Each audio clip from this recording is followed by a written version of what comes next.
Hello guys, welcome to Ekam IAS academy Hyderabad. మనం ప్రతిరోజు discuss చేస్తాం కదా డైలీ కరెంట్ అఫైర్స్ తెలుగులో. ఇవాళ ఉన్నటువంటి అంశాలు ఏమున్నాయో ఒక్కొక్కటి క్లారిటీగా డిస్కస్ చేద్దాం. ఇవాళ కూడా మనకి హిందూ న్యూస్ పేపర్ నుంచి చాలా ఇంపార్టెంట్ అంశాలు అయితే ఉన్నాయి, అవేంటో చూద్దాం. ఇవాళ ఏంటంటే మనకి 29th ఏప్రిల్కి సంబంధించిన ఈవెంట్స్ అనేవి చూద్దాం. సో ఫస్ట్ ఈవెంట్ వచ్చేసి ఇవాళ India's first solar city. So మన భారతదేశంలో మామూలుగా మనకి సోలార్ ప్యానల్స్ తీసుకొచ్చేసి కొన్ని ప్రాంతాల్లో పెట్టి ఆ సోలార్కి పెద్ద పెద్ద రీజన్స్ చేస్తున్నారు, కానీ ఇట్లా ఒక పెద్ద సిటీ అనమాట, ఒక పెద్ద సోలార్ సిటీనే ఇప్పుడే తీసుకొస్తున్నారు. అది ఎక్కడో చూద్దాం. ఇండియాస్ ఫస్ట్ సోలార్ సిటీ, ఇక్కడ వచ్చేసి ఇండియాస్ ఫస్ట్ సోలార్ సిటీ అనేది చూద్దాం. So Sanchi the world heritage site located in the Madhya Pradesh. So Madhya Pradesh is all set to become India's first solar city. So మన దేశంలో మొట్టమొదటి సోలార్ సిటీ ఏంటంటే సాంచి అనమాట. సాంచి తెలుసు కదా మనకి, సాంచి స్తూప వల్ల ఇది చాలా ఫేమస్ అయితే అయింది. సాంచి స్తూప అనేది వరల్డ్ హెరిటేజ్ సైట్, కూడా ప్రపంచ వారసత్వ గుర్తింపు ఉన్నటువంటి ఒక మోనుమెంట్, ఒక సైట్ అనమాట అది. తర్వాత ఇది ఎక్కడ ఉందంటే మనకి మధ్యప్రదేశ్ రాష్ట్రంలో ఉంటుంది. సో బేత్వార్ ఎవరు ఉంది కదా, ఆ లొకేషన్లో ఉంటుంది.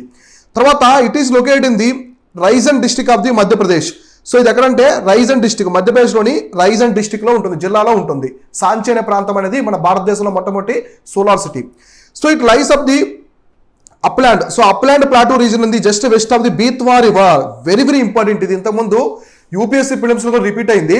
మామూలుగా మనకి బీత్వా రివర్ ఉంది కదా, రీసెంట్గా 2022 బడ్జెట్లో ప్రకటించారు. కేన్ రివర్, బేత్వా రివర్ రెండుని కూడా లింక్ చేస్తున్నాం అని చెప్పారు కదా. ఈ రెండు మధ్యప్రదేశ్లో మనకి పన్నా టైగర్ రిజర్వ్ గుండా పోతూ ఉంటాయి. అయితే ఇప్పుడు అందులో ఉన్నటువంటి ఆ రెండు రివర్స్లో ఒక రివర్ అయినటువంటి బేత్వా రివర్. సో బేత్వా రివర్కి వెస్ట్ సైడ్ అనమాట, పశ్చిమ ఒడ్డున ఈ సాంచి స్తూప అనేది ఉంటుంది. సాంచి సిటీ మొత్తం కూడా ఉంటుంది అనమాట. కాబట్టి ఏ రివర్ అంటే బేత్వా రివర్, ఇది మధ్యప్రదేశ్ గుండా ప్రవహిస్తూ ఉంటుంది. So Sanchi is religious place and with historical archaeology significance. So archaeology పరంగా కూడా ఇది చాలా చాలా ఇంపార్టెంట్ సైట్ అనమాట. ఎందుకంటే బుద్ధిజానికి సంబంధించింది.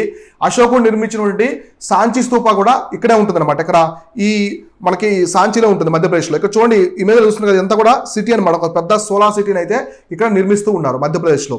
సో ఇది మన భారతదేశంలో మొట్టమొదటిసారి ఇట్లాంటి సోలార్ సిటీ తీసుకురావడం మొట్టమొదటిసారి. సో దీనికి సంబంధించిన కొంత డేటా చూద్దాం.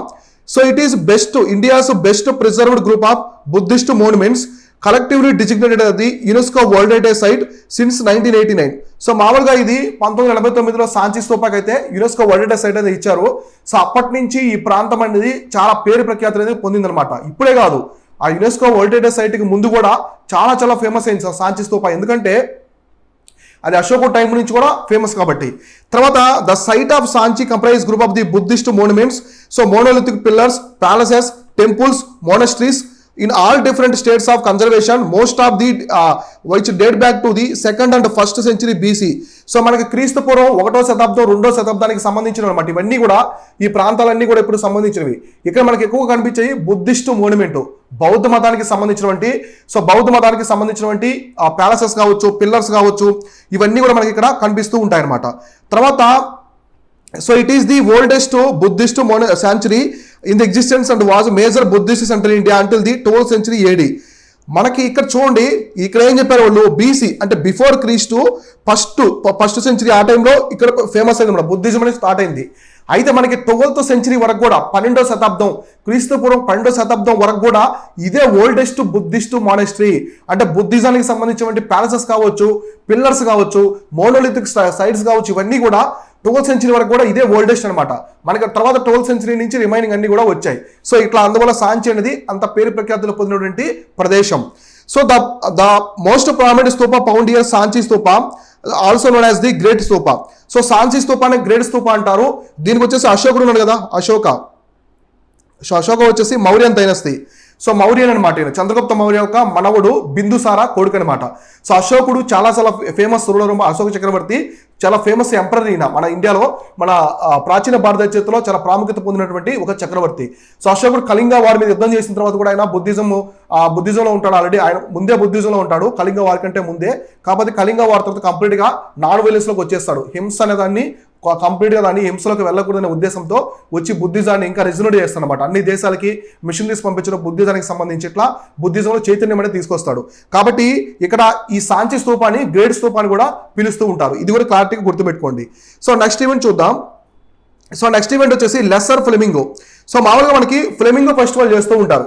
ఆంధ్రప్రదేశ్ రాష్ట్రంలోని మనకి నెల్లూరు డిస్టిక్ ఉంటుంది. సో ఇప్పుడు వచ్చేసి తిరుపతి డిస్టిక్లో ఉంది. అది నెల్లూరు నుంచి తిరుపతి డిస్టిక్ డివైడ్ అయింది కదా. సో ఇప్పుడు అది మనకి పులికాట్ లేక్ దగ్గర ఈ ఫ్లెమింగో ఫెస్టివల్ చేస్తూ ఉంటారు, annual flamingo festivals.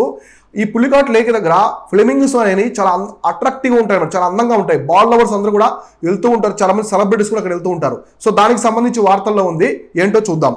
So after 6 year absence, the lesser flamingos have finally found way back to the Pulicat lake.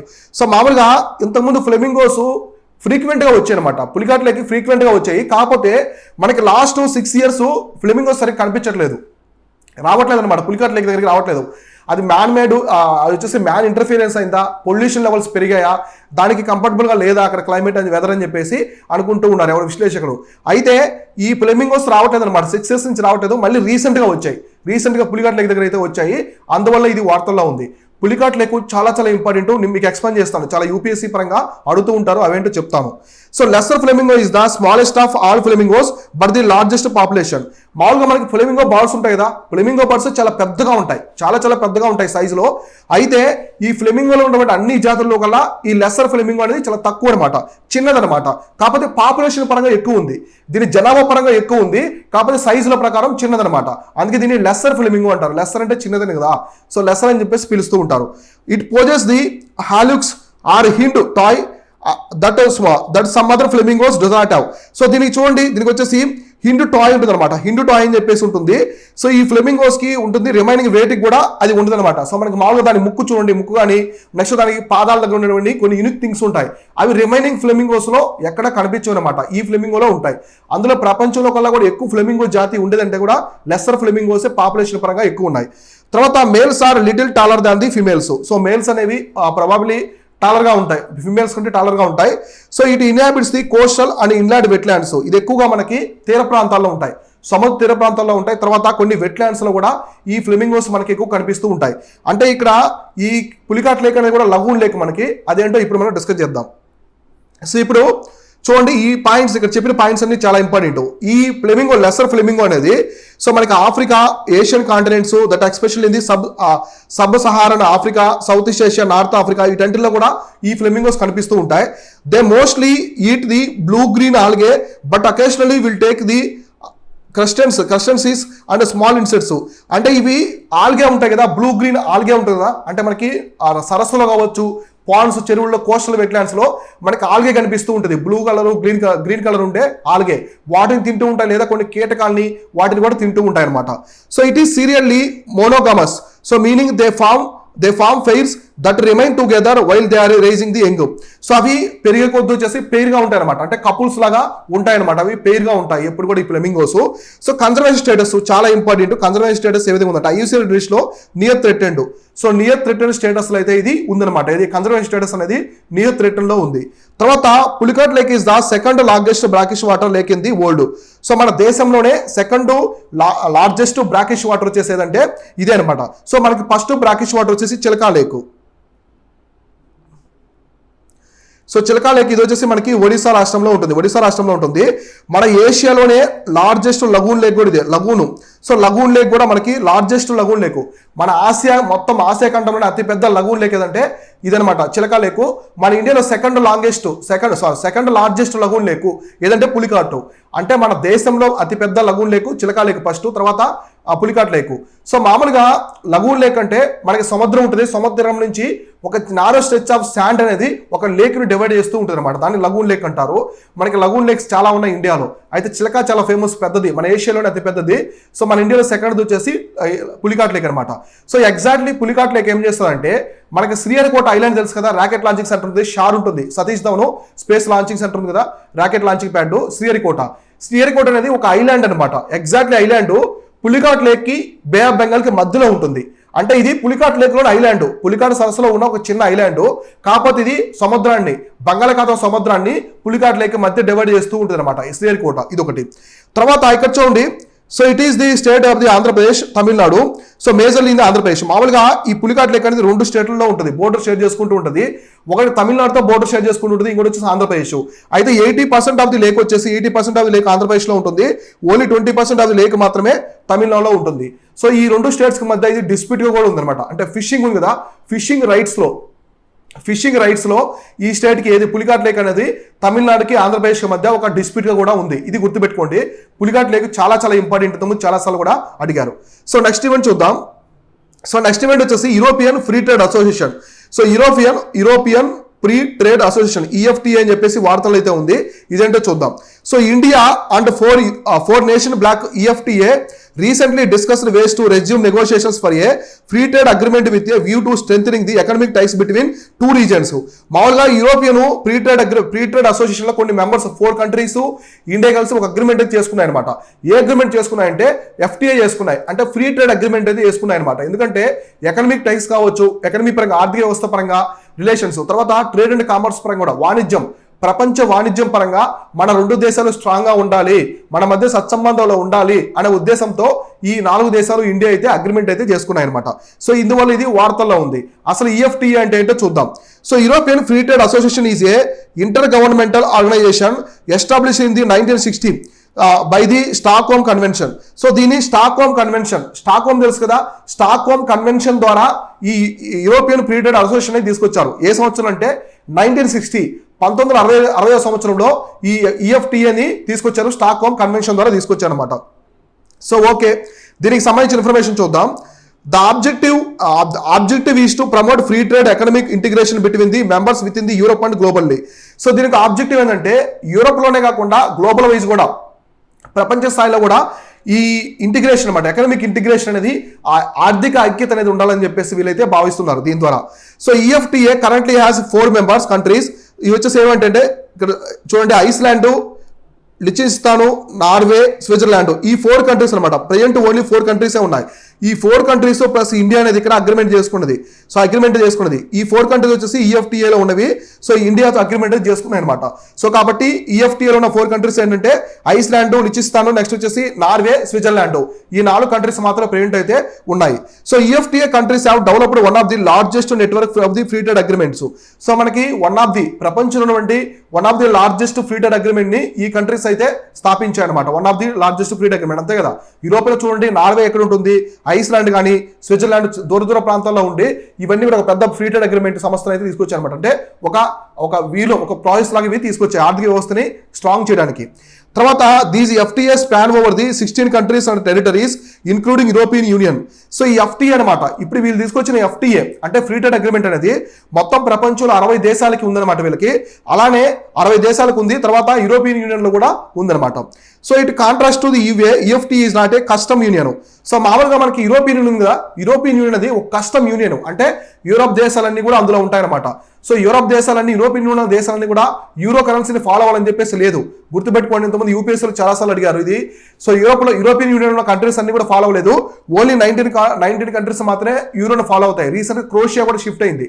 Croatia అనే దేశం కూడా యూరోను వాడుతుందన్నమాట. క్రోనా కరెన్సీ అని చెప్పేసి దాన్ని వదిలేసి అఫిషియల్ కరెన్సీని యూరోని అది ప్రతిపాదించుకుందన్నమాట. ఇప్పుడు 20 కంట్రీస్ అనేవి యూరోపియన్ యూనియన్లో యూరోని ఫాలో అవుతున్నాయి. సో కాబట్టి యూరోపియన్ యూనియన్ లాగా EFTA అనేది ఒక కస్టమ్ యూనియన్ అయితే కాదనమాట. సో ఇది గుర్తుపెట్టుకోండి. ఇది వార్తల్లో ఎందుకుందంటే ఈ EFTA కంట్రీస్ 4 కంట్రీస్ ఇండియాతో ఫ్రీ ట్రేడ్ అగ్రిమెంట్ అయితే చేసుకుంటున్నాయి అందువల్ల. సో నెక్స్ట్ ఈవెంట్ వచ్చేసి క్వాసార్స్ అని చెప్పేసి వార్తల్లో ఉన్నాయి. ఇంతకుముందు కూడా మనం డిస్కస్ చేసుకున్నాం. స్పేస్ లో జరిగే ఒక ఈవెంట్ అనమాట ఇది. అదేంటో చూద్దాం. According to new study of quasars, the brightest and the most powerful object in the universe. So quasars అనేవి మన స్పేస్ లోనే, మన యూనివర్స్, మన విశ్వంలోనే బ్రైటెస్ట్ అనమాట, అతిపెద్ద కాంతివంతమైనటువంటి అలానే మోస్ట్ పవర్ఫుల్ ఆబ్జెక్ట్స్ కూడా ఏంటంటే క్వాసార్స్ అనమాట. అవి క్వాసార్స్ ని పిలుస్తూ ఉంటారు. సో ఇవేంటో చూద్దాం. The quasi stellar radio sources quasars were first discovered 6 decades ago. మొత్తం 60 సంవత్సరాలకు ముందు, 6 దశాబ్దాలకు ముందు ఈ క్వాసార్స్ అయితే కనిపెట్టారన్నమాట. ఖగోళ శాస్త్రవేత్తలు కనిపెట్టారు.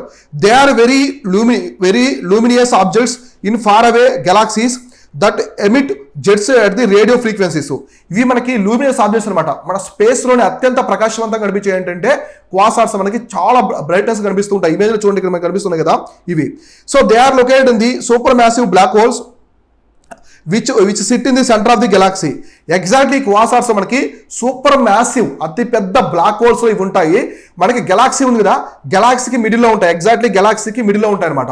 సమ్ టైమ్స్ ఇవన్నీ కూడా మన సోలార్ సిస్టమ్ కంటే కూడా పెద్దగా ఉంటాయి అనమాట. సో గెలాక్సీలో సోలార్ సిస్టమ్ అనేది ఒక చిన్నది, ఒక పెద్ద గెలాక్సీలో సోలార్ సిస్టమ్ అనేది ఒక పార్ట్ అనమాట. చాలా ఉంటాయి ఇట్లాంటి సౌర కుటుంబాలు గెలాక్సీలో చాలా ఉంటాయి. అయితే ఒక్కోసారి ఈ ఈ క్వాసార్ అనేది మొత్తము మన సౌర కుటుంబం కంటే పెద్ద ఉంటుంది, మన సోలార్ సిస్టమ్ కంటే కూడా పెద్దగా ఉంటాయి అనమాట. రీసెంట్గా వీటికి సంబంధించి సైంటిస్ట్ అనేది కొన్ని కనిపెట్టారు కొత్తవి, అవి న్యూస్లో వచ్చింది చూడండి. సో నెక్స్ట్ వచ్చేసి important event Thirunelli temple. So Thirunelli temple అని చెప్పేసి వార్తల్లో ఉంది, ఇదేంటో చూద్దాం. The Indian National Trust for Art and Cultural heritage.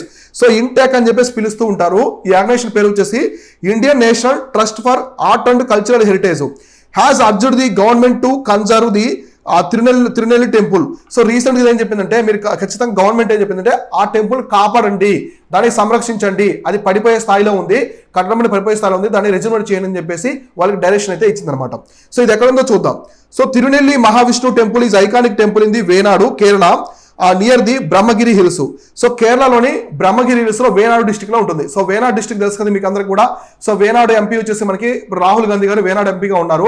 Recent గా లోక్సభ యొక్క సభ్యత్వం కూడా రద్దు అయిపోయింది అనమాట, కేసు వల్ల, డిఫెమేషన్ కేసు వల్ల రద్దు అయిపోయింది. సో అందువల్ల వేనాడు అనేది చాలా ఫేమస్, న్యూస్ లో కూడా గుర్తుపెట్టుకోండి. సో ఇప్పుడు వేనాడులో ఈ తిరునెల్లి మహావిష్ణు టెంపుల్ ఉంటుంది. So it is also known as the Sahyamala Kshetram. So దీన్నే సహాయమల క్షేత్రం అని చెప్పేసి కూడా పిలుస్తూ ఉంటారు. ఈ తిరునెల్లి టెంపుల్నే సహాయమల క్షేత్రం అని పిలుస్తారు. And the Kashi of south అని కూడా పిలుస్తారు. కాశీ ఆఫ్ సౌత్ అంటారు. కాశీ అంటే మనకి వారణాసి. సో వారణాసి ఎక్కడ ఉంటుంది? ఉత్తరప్రదేశ్లో వారణాసిని కాశీ అంటారు. సో అందువల్ల అది నార్త్లో ఉంటుంది కాబట్టి కాశీ ఆఫ్ సౌత్ అని కూడా తిరునెల్లి టెంపుల్ పిలుస్తూ ఉంటారు. So Thirunelli temple is embodies the classical traditional Kerala architecture. So ఇక్కడ టెంపుల్ కనిపిస్తుంది చూడండి. టెంపుల్స్ కేరళలో ఈ విధంగా ఉంటాయి అనమాట. మనకి పెంకుటిల్లు ఉంటాయి కదా, ఎగ్జాక్ట్లీ అలానే ఉంటాయి కేరళలో టెంపుల్స్ అన్ని కూడా. ఆ స్ట్రక్చర్ అనమాట, అంటే నేటివ్ స్ట్రక్చర్ అది. మనకి చూడండి ఏపీలో కావచ్చు, తెలంగాణ మనకి అంతా కూడా స్టోన్తో కట్టి ఒక టెంపుల్ ఆర్కిటెక్చర్, ద్రవిడ కల్చర్ ఉంటుంది. కానీ కేరళలో మనకి ఎక్కువ కూడా పెంకులు ఉంటాయి కదా, వాటితో నిర్మిస్తూ ఉంటారు. వాళ్ళ ఇల్లు కొని టెంపుల్స్ మొత్తం నేటివ్ ఆర్కిటెక్చర్ అయితే ఉంటుంది అనమాట.